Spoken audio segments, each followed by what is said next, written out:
মাত্র 40 সেকেন্ডের ব্যবধানে লাপাত্তা হয়ে গেছেন কয়েক লক্ষ টাকার মোবাইল নিয়ে। কয়েক লক্ষ টাকা বলতে বিকাশের মোবাইল, যে বিকাশের মোবাইল দিয়ে লক্ষাধিক টাকা লেনদেন করা হয়।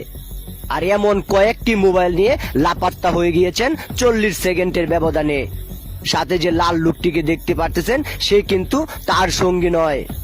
পরিস্থিতিটা একটু লক্ষ্য করুন এবং বোঝার চেষ্টা করবেন। সাদা যে লোকটিকে দেখতে পারতেছেন তার পিছনে বসা এমন এক লোক যে কিনা কয়েকটি মোবাইল নিয়ে উধাও হয়েছেন। পরিস্থিতির এমন সৃষ্টি হয়েছে দোকানদার বুঝতেও পারেনি, টেরও পায়নি তার কয়েক লক্ষ টাকার মোবাইল এখন অন্যের পকেটে। পরিস্থিতি বিবেক বিবেচনায় এমন পরিস্থিতি দারুণ হয়েছে, সিসিটিভি ফুটেজে আপনি দেখলে অবাক হয়ে যাবেন। কে নিল আর এখানে কাকে ধরা হলো সেই বিষয়টাই পিছনে দেখতে পারবেন। লাল লোকটিকে আপনারা খুব স্বাচ্ছন্দ্য সহকারে বিকাশ থেকে ক্যাশ আউট করার পরিস্থিতি লক্ষ্য করতে পারতেছেন, কিন্তু সে কিন্তু এখানে একজন সাধারণ কাস্টমার। তার মনে নেই কোনো ভয়।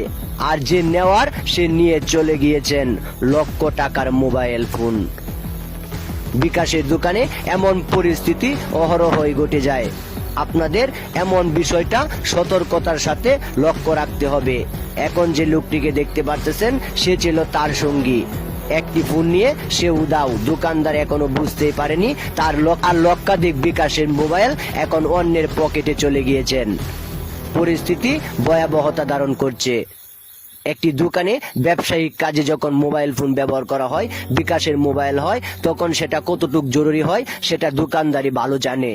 কিন্তু সেই মোবাইল নিয়ে যখন কেউ লাপাত্তা হয়ে যায় তখন তাকে ধরা আমাদের কর্তব্যের মধ্যে পড়ে। কিন্তু কর্তব্যটা অনেক পরে হয়ে গিয়েছে, কারণ সময় এতক্ষণে গড়িয়ে গেছে অনেক দূর। সে হয়তোবা এখান থেকে উধাও হয়ে অনেকটা দূর চলে গিয়েছেন। আর মালিক এখানে অন্য কিছু বিক্রি করতে ব্যস্ত। তার লক্ষাধিক টাকার মোবাইল অন্যের পকেটে চলে গেছে, সে বিষয়টা বুঝতে পারেনি।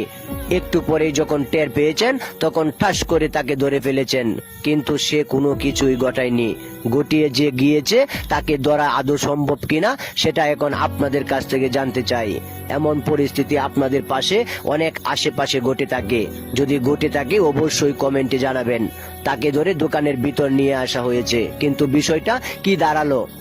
পাশে যে এসেছিল সে কিন্তু লক্ষাধিক টাকার মোবাইল নিয়ে উধাও হয়ে চলে গিয়েছেন। আমরা যাকে ধরে ফেলেছি সে কিন্তু তার ভিতরে ছিল না। পরিস্থিতি লক্ষ্য করুন।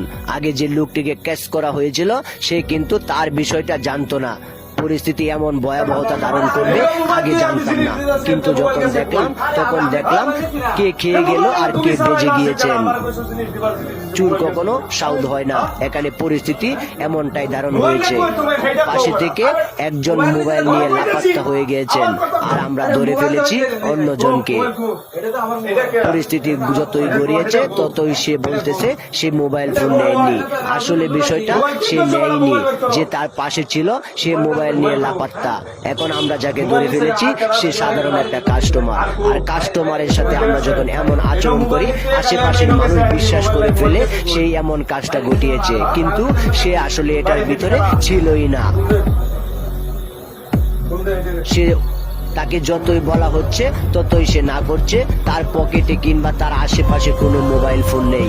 আসলে বিষয়টা আপনারা কি দেখছেন সেটা কমেন্টে অবশ্যই সেটা অবশ্যই কমেন্টে জানাবেন। আমরা আমাদের আশেপাশে এমন অনেক ঘটনাই ঘটে যেতে দেখি। পরিস্থিতি বিবেক বিবেচনায় না